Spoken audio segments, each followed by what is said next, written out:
like you're aware, this is one of the perennial rivers flowing into Lake Nakuru. It's one of the 5 inlets.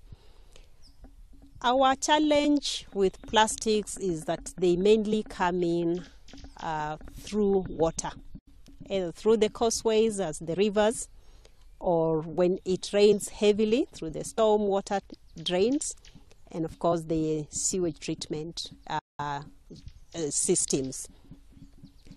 The challenge we have is the sources are outside the park. Little of it do we find inside the park with the visitors.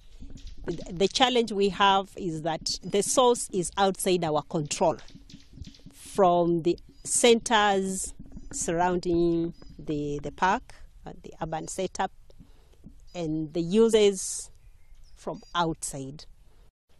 You can see from the findings the companies associated with the production of these plastics.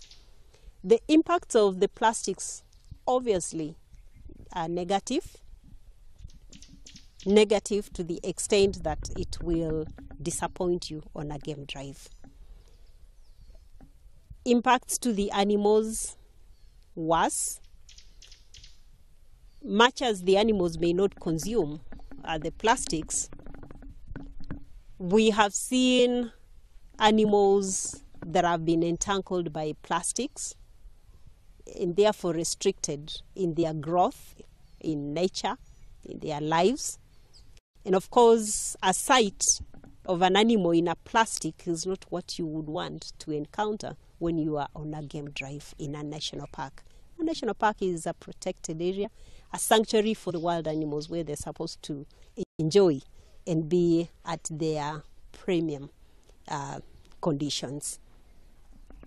In the recent past, last month, my encounter with the quantity of plastics was to the tune of 4 lorries of 7 tons each.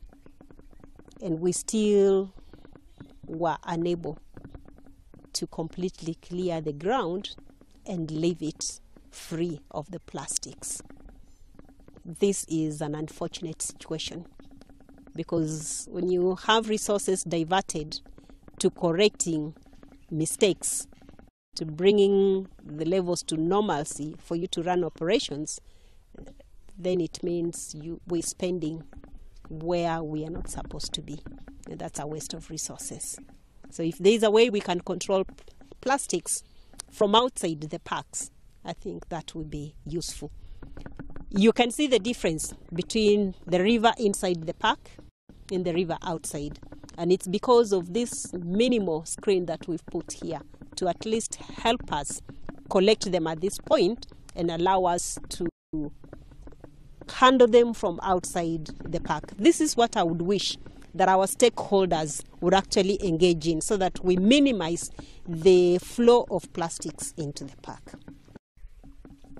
In our community outreach and sensitization program, we reach out to stakeholders in different levels, communities, through avenues, including agricultural shows, to sensitize everyone, every individual, from children in school to elders at the community levels, on the dangers of the plastics, to the environment, to our wildlife. These are efforts we are making. We plead that many more people join us in reaching out to the public, because if we do so, we're able to restrict the flow of these destructive items into our protected area.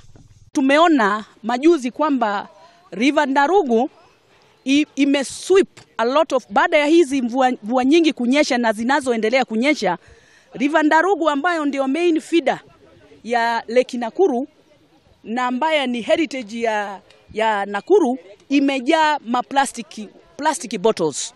Kwa hivyo tunahimiza county government to wake up, ikabiliane na uharibifu wa Lake Nakuru.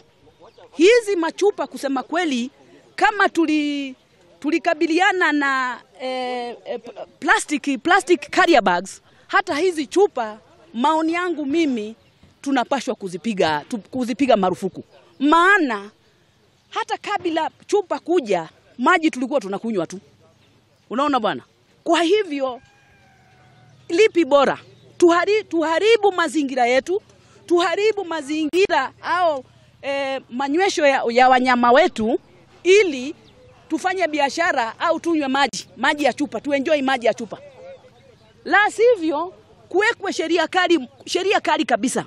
Mtu akipatikana amekunywa maji ametupa, weka ndani ya jela miezi 6, na sio miezi 6 tu akae kule ugare huko bure. Akuja hapa afanya kazi miezi 3 bila pay.